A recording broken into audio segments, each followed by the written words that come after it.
Okay जी, तो बिस्मिल्लाहिर्रहमानिर्रहीम। हमारा जो नेक्स्ट टॉपिक है वो है data pre processing 2। Last lecture में हमने डेटा प्री प्रोसेसिंग 1 के लेक्चर को हमने पढ़ा था, और आज के लेक्चर में हम डेटा प्री प्रोसेसिंग 2 पढ़ेंगे। तो प्री प्री प्रोसेसिंग 2 में जो हमारा फर्स्ट जो टॉपिक है वो है डायमेंशनलिटी रिडक्शन। डायमेंशनलिटी रिडक्शन कहते हैं, या इसको फीचर सिलेक्शन या एट्रीब्यूट सबसेट सिलेक्शन भी कहते हैं। बाय यूजिंग डायमेंशनलिटी रिडक्शन और फीचर सबसेट सिलेक्शन और attribute subset selection, we remove irrelevant or redundant attributes or dimensions। इसका फायदा क्या होगा? बेस्ट फीचर सिलेक्शन का फायदा ये होगा कि आपका न सिर्फ जो प्रोसेसिंग कम होगी, बल्कि आपकी जो प्रिडिक्शन की एक्यूरेसी है वो भी ज़्यादा होगी, क्योंकि फीचर सबसेट सिलेक्शन में या एट्रीब्यूट सबसेट सिलेक्शन में आप वो एट्रीब्यूट्स रिमूव करते हैं जिसमें अनसर्टेनिटी हो। तो डेफिनेटली ऐसे एट्रीब्यूट्स को रिमूव करने से आपकी जो प्रिडिक्शन की एक्यूरेसी है वो इंप्रूव होगी। गोल क्या है? To select a minimum set of features such that the probability distribution of different classes given the values for those features is as close as possible to the original distribution given the values of all features।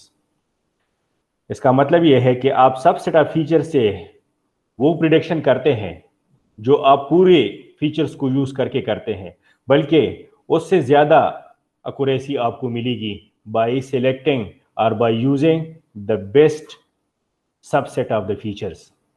इसके advantages क्या है? To reduce the number of patterns in the patterns which are easier to understand. आपके पास जितने ज्यादा patterns होंगे उतनी ज्यादा कंफ्यूजन होगी। तो एक फायदा ये है। सेकंड क्या है? To speed up the mining process and also accuracy, जो मैंने पहले भी बताया कि सबसेट जितने आप जो है वो बेस्ट फीचर्स यूज करेंगे और कम फीचर्स यूज करेंगे, तो आपका माइनिंग जो प्रोसेस है वो भी स्पीड अप होगा और आपकी एक्यूरेसी भी इंप्रूव होगी।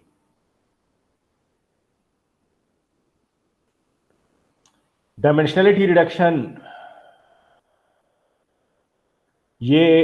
इसके लिए हम ह्यूरिस्टिक मेथड्स यूज करते हैं। इसके लिए हम एल्गोरिथम्स यूज नहीं कर सकते, इसलिए हम इसके लिए ह्यूरिस्टिक्स यूज करते हैं। ह्यूरिस्टिक्स क्यों यूज करते हैं? Due to the exponential number of choices, कि आपके पास जो सबसेट ऑफ फीचर्स होते हैं उसके अगर आप डिफरेंट चॉइसेस को चेक करते हैं तो उसमें नॉन पॉलिनोमियल टाइम लगेगा। इसलिए इस प्रोसेस को स्पीड अप करने के लिए हम ह्यूरिस्टिक्स मेथड यूज करते हैं। एक मेथड है स्टेप वाइज फॉरवर्ड सिलेक्शन, दूसरा है स्टेप वाइज बैकवर्ड एलिमिनेशन, और तीसरा मेथड है combining forward selection and backward elimination, और लास्ट वन जो सबसे पॉपुलर मेथड है वो है डिसीजन ट्री इंडक्शन, जिसमें आप हर एट्रीब्यूट का इंफॉर्मेशन गेन कैलकुलेट करते हैं। जिन एट्रीब्यूट्स का इंफॉर्मेशन गेन जितना ज़्यादा होगा उतने वो बेस्ट एट्रीब्यूट्स होंगे या बेस्ट फीचर्स होंगे। ये आगे हम डिटेल में डिस्कस करेंगे डिसीजन ट्री को। इसकी ऊपर पूरे जो है वो 3 घंटे का लेक्चर है। ये एक एग्जाम्पल है डिसीजन ट्री का, कि इनिशियल हमारे पास जो एट्रीब्यूट सेट्स हैं उसमें हमारे पास 6 एट्रीब्यूट्स है या 6 फीचर्स हैं। उसमें से हमने कुछ फीचर्स सेलेक्ट की है, जिस तरह A4 है जो सबसे बेस्ट फीचर है, नेक्स्ट बेस्ट फीचर जो है वो A1 है, और नेक्स्ट बेस्ट फीचर A6 है। इसकी सिलेक्शन किस तरह से होती है? इसकी सिलेक्शन होती है इंफॉर्मेशन गेन हम कैलकुलेट करते हैं। जिन एट्रीब्यूट्स का इंफॉर्मेशन गेन ज़्यादा होगा वो बेस्ट एट्रीब्यूट्स होंगे, और इन अदर वर्ड्स जिन एट्रीब्यूट्स की एंट्रोपी कम होगी उतनी उन एट्रीब्यूट्स के अंदर इम्प्योरिटीज कम होंगी। तो ये दोनों हम आगे कैलकुलेट करेंगे कि हम इसकी एंट्रोपी किस तरह कैलकुलेट करते हैं, और एंट्रोपी से फिर हम इंफॉर्मेशन गेन किस तरह कैलकुलेट करते हैं। तो ये जो एट्रीब्यूट्स, जो 3 एट्रीब्यूट्स की जो सिलेक्शन हुई है, इसका अपना एक स्टेटिस्टिकल मेथड है जिसको इंफॉर्मेशन गेन कहते हैं। तो उसके बेस पे हम इसकी सिलेक्शन करते हैं, और इस तरह से हम best subset of the attributes select कर लेते हैं। जो रिड्यूस्ड एट्रीब्यूट सेट है वो हमारे पास है A1, A4, A6। मैं फिर से रिपीट कर दूं कि इसकी सिलेक्शन किस तरह से होगी। तो इसकी सिलेक्शन जो है वो इंफॉर्मेशन गेन या एंट्रोपी की बेस पे होती है, जो कि स्टैटिस्टिकल मेथड्स है। और इस लेक्चर पे जब हम जाएंगे, पहुंचेंगे, तो हम इसको मजीद डिटेल में डिस्कस करेंगे। Data compression, what is data compression? So it is data encoding and or transformations which are applied so as to obtain a reduced or compressed representation of the original data, like wavelet transformation. Wavelets के अंदर जो है हम इसके through भी हम data को compress करते हैं, वेवलेट्स की थ्रू। जो जेपेग कंप्रेशन 2000 जो नया वर्जन है उसका जेपेग कंप्रेशन का, उसके अंदर वेवलेट्स यूज हुए हैं। इससे पहले जो जेपेग कंप्रेशन थे उसके अंदर DCT, discrete cosine transform use हुए थे, उसकी क्वालिटी इतनी अच्छी नहीं थी। तो जो नए कंप्रेशन टेक्निक्स हैं तो उसके अंदर वेवलेट्स यूज हुए हैं, जिसकी जो कंप्रेशन की जो क्वालिटी है वो काफ़ी अच्छी है। तो ये एक वेवलेट जो है वो एक डेटा कंप्रेशन मेथड है। Next is numerosity reduction, to reduce the data volume by choosing alternative representation which is smaller in size. Major families are histograms, clustering and sampling. ठीक है जी। तो हिस्टोग्राम हम आगे देखते हैं। तो हिस्टोग्राम के थ्रू हम किस तरह से डेटा को रिप्रेजेंट करते हैं। It is a popular data reduction technique and it divides the data into buckets and store average sum for each bucket, which is related to the quantization problem. अगर आप लोगों का कोई क्वेश्चन है तो आप लोग पूछ सकते हैं, नहीं तो हम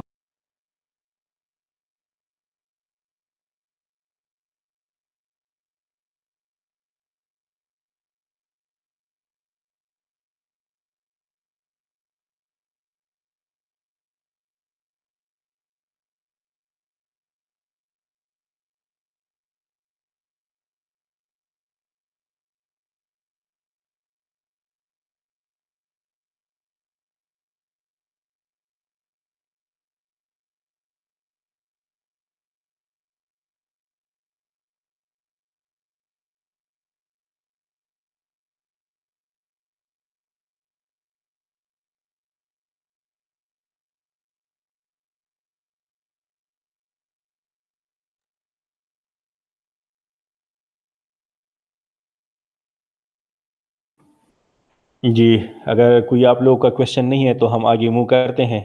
तो ये हमारे पास जो है वो ये हमारे पास हिस्टोग्राम जो है एक डेटा रिडक्शन टेक्निक है जिसकी थ्रू हम फ्रीक्वेंसी वाइज एलिमेंट्स को रिप्रेजेंट करते हैं। यहाँ पर आप लोग देख रहे हैं कि फॉर एग्जांपल एक वैल्यू है, तो एक वैल्यू जो है ये है, और ये वैल्यू जो है वो 38 टाइम्स रिपीट हुई है। तो इंस्टेड कि वो उसकी 38 टाइम रिपीटिशन हो, आप ये हिस्टोग्राम के थ्रू रिप्रेजेंट करते हैं कि इस वैल्यू की जो रिपीटेशन है ये वो इतने टाइम्स है, इस वैल्यू की इतने टाइम है। तो ये जो है फ्रीक्वेंसी वाइज जो है एलिमेंट्स को रिप्रेजेंट करता है हिस्टोग्राम। नेक्स्ट जो है वो क्लस्टरिंग है। तो क्लस्टरिंग में हम क्या करते हैं, we partition the data set into clusters and one can store the cluster representation only. It can be very effective if the data is clustered, but it is not effective if the data is smeared. इसका मतलब ये है कि जब data के अंदर similarity ज़्यादा हो, डेटा डेटा डेटा के अंदर, तो उसके अच्छे क्लस्टर बनेंगे। लेकिन अगर जो डेटा है उसके अंदर सब जो है वो डेटा, जो ऑब्जेक्ट्स है वो एक दूसरे से मुख्तलिफ हैं, तो वो स्मीयर्ड डेटा होगा और उसकी क्लस्टरिंग अच्छी नहीं होगी। We can have hierarchical clustering and be stored in multi-dimensional index tree structures. There are many choices of clustering definitions and clustering algorithms.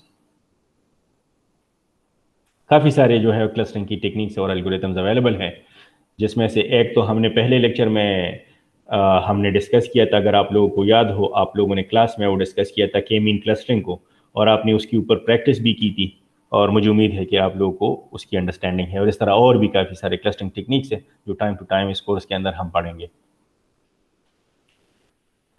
Next is sampling. So it allows a mining algorithm to run in complexity that is potentially sublinear to the size of the data. Sampling के अंदर यह है कि हम एक subset या एक representative, we choose a representative subset of the data, और उसके जो है वो फिर सैम्पलिंग की भी अपने मेथड्स हैं। एक जो है वो सिंपल रैंडम सैम्पलिंग है।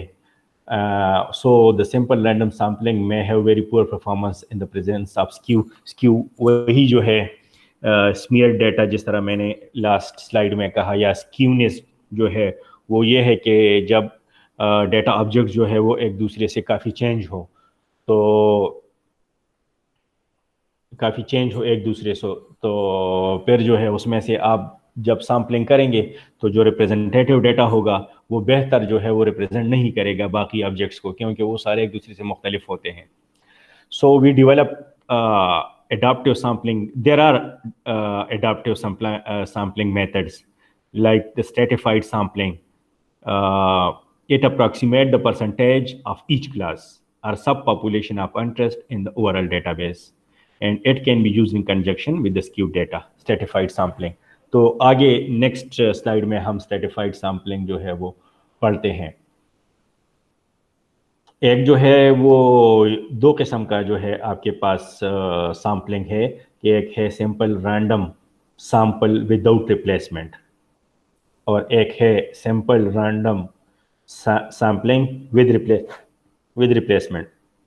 दोनों में फ़र्क ये है कि यहाँ पर जब एक रिप्रेजेंटेटिव डेटा सेलेक्ट हो जाए तो वो फिर से उसकी सिलेक्शन नहीं होती। लेकिन जो विद रिप्लेसमेंट स्ट्रेटजी है, इसमें कोई सैंपल अगर एक बार सिलेक्ट हुआ है तो उसकी दूसरी बार भी सिलेक्शन के चांसेस हैं। दोनों में ये डिफरेंस है। नेक्स्ट जो है वो है डिस्क्रिटाइजेशन और कॉन्सेप्ट हायरार्की क्लाइंबिंग। हमने, अगर आपको याद हो तो ये हमने डेटा प्री प्रोसेसिंग 1 में भी पढ़ा था। हमारे पास 3 किस्म के एट्रीब्यूट्स होते हैं, नॉमिनल, ऑर्डिनल और कंटिन्यूअस एट्रीब्यूट्स। तो नॉमिनल एट्रीब्यूट्स क्या होते हैं? The values from an unordered set. जो नॉमिनल एट्रीब्यूट्स होते हैं उसके अंदर ऑर्डर जो है वो इम्पॉर्टेंट नहीं होता, और जो ऑर्डिनल एट्रीब्यूट्स हैं तो इसके अंदर ऑर्डर जो है वो इम्पॉर्टेंट होता है। और हमारे पास कंटिन्यूअस टाइप वेरिएबल्स भी होते हैं लाइक द रियल नंबर्स। तो डिस्क्रिटाइजेशन क्या चीज़ है? तो it divides the range of continuous attributes into intervals. हम इंटरवल्स में जो है डेटा को डिवाइड करते हैं और फिर उन इंटरवल्स को हम लेबल करते हैं। तो जिस तरह से हमारे पास एज है, तो हम जो कंटिन्यूअस वैल्यूज है, से फॉर एग्जांपल 1 to 30 जो है वो 1 to 25 जो है वो हम यंग एज में डाल देते हैं। 25 to 60 जो है वो हम दूसरा उसका जो है वो इंटरवल बनाते हैं और उसको हम लेबल दे देते हैं मिडिल एज। और उसका जो ऑनवर्ड है 60 ऑनवर्ड जो है उसको हम उसका एक अलग इंटरवल बना लेते हैं और उसको हम लेबल असाइन कर देते हैं ओल्ड एज। तो इसका मतलब ये है। Some classification algorithms only accept categorical attributes. हम क्यों करते हैं कैटेगरिकल एट्रीब्यूट्स जो है वो हम क्यों यूज़ करते हैं, उसकी हमें ज़रूरत क्यों होती है? ये इसलिए कि कुछ जो क्लासिफिकेशन एल्गोरिथम्स है वो सिर्फ कैटेगरिकल डेटा के ऊपर काम करते हैं, इसलिए हम उसको कैटेगराइज कर लेते हैं एट्रीब्यूट्स को। Reduce data size by discretization, size भी आपका रिड्यूस हो जाता है। जहाँ पर एज के लिए आपके पास डिफरेंट जो है 1 से लेकर से फॉर एग्जांपल 100 तक वैल्यूज थी, अब आपके पास जस्ट 3 वैल्यूज है, like the young age, the middle age and the old age, to prepare for further analysis. Discretization and concept hierarchy climbing, दोनों में बहुत कम डिफरेंस है और अक्सर हम दोनों को इंटरचेंजेबली यूज करते हैं। इन दोनों जो डिस्क्रिटाइजेशन है और कॉन्सेप्ट हायरार्की क्लाइंबिंग है। So discretization, it reduces the number of values for a given continuous attribute by dividing the range of the attribute into intervals. Interval labels can then be used to replace the actual data values. And similar जो है वो ये भी है कि it reduces the data by collecting and replacing low level concepts such as the numeric value for the attribute age by higher level concepts such as young, middle age or senior age. दोनों में difference बहुत कम है, लेकिन ये है कि दोनों को हम इंटरचेंजेबली यूज करते हैं। ओके जी, तो discretization and concept hierarchy generation for numeric data हम किस तरह करते हैं, उसके लिए ये डिफरेंट मेथड्स हैं। एक है बिनिंग मेथड्स है, जिसमें हम डिफरेंट बिन्स बनाते हैं, जो ऑलरेडी हम डिस्कस कर चुके हैं और उसके ऊपर आप लोग प्रैक्टिस भी कर चुके हैं कि हमारे पास एक लिस्ट ऑफ डेटा गिवन था और उसको हमने 3 इंटरवल्स में डिवाइड किया था, तो 3 बिन्स में हमने उसको डिवाइड किया था। तो ये भी एक मेथड है for discretization and concept hierarchy climbing, और फिर हम इन बिन्स को लेबल करते हैं। या जिस तरह हिस्टोग्राम एनालिसिस है, जिसमें जिसमें हम हर वैल्यू की फ्रीक्वेंसी को ड्रा करते हैं। नेक्स्ट जो है वो क्लस्टर एनालिसिस है कि क्लस्टर एनालिसिस के थ्रू जो है वो हम जो एक जैसे डेटा ऑब्जेक्ट्स होते हैं उसको उसका एक क्लास बना देते हैं, एक क्लस्टर बना देते हैं, और दूसरे किस्म के जिनकी बीच में सिमिलरिटी होती है तो उसका दूसरा एक क्लस्टर बना लेते हैं, और फिर इन क्लस्टर को हम लेबल कर देते हैं। और एक है एंट्रोपी बेस्ड डिस्क्रिटाइजेशन है, जो आगे हम डिस्कस करते हैं। बाकी 3 जो है वो आपने डिस्कस किए हैं, ये चौथा जो एंट्रोपी बेस्ड डिस्क्रिटाइजेशन है ये हम आगे डिस्कस करते हैं। एंट्रोपी बेस्ड डिस्क्रिटाइजेशन में ये है कि हमारे पास जो है वो एक सेट ऑफ सैंपल्स जिसको हम एस से रिप्रेजेंट करते हैं, ये गिवन होता है, और उसको इस सेट ऑफ सैंपल को हम से फॉर एग्जांपल 2 इंटरवल्स में डिवाइड करते हैं, S1 और S2 में, यूजिंग अ बाउंड्री T। तो the entropy after the partitioning is, इसकी जो फार्मूला है वो ये है कि the absolute value of the subset of the interval S1 is divided by the absolute value of S multiplied by the entropy of S1 plus जो दूसरा interval है S2 that is divided by the uh, the sample the set of samples S and multiplied by the entropy of the interval S2। तो ये एक जो है वो method है, और बुक के अंदर मजीद इसके ऊपर अगर आप कोई एग्जांपल ट्राई करना चाहते हैं तो जो हैंज एंड कैम्बर का बुक है उसके अंदर इसके ऊपर एग्जांपल्स हैं, तो ऑलरेडी, तो आप काइंडली उन एग्जांपल्स को देख लें। ठीक है जी, इसके साथ जो है ये लेक्चर जो है वो हम इसके एंड पे पहुंचते हैं, और जो लेक्चर प्रिपेयर किया गया है वो है from the chapter 3 of the hands and camber book, जिसकी सॉफ्ट कॉपी में आप लोगों को ऑलरेडी दे चुका हूँ। इसकी साइज ज़्यादा ना बढ़े, और फिर जो है मैं क्वेश्चन आंसर की तरफ जाता हूँ। अगर आपकी कोई क्वेश्चन आंसर है तो आप लोग पूछ लें।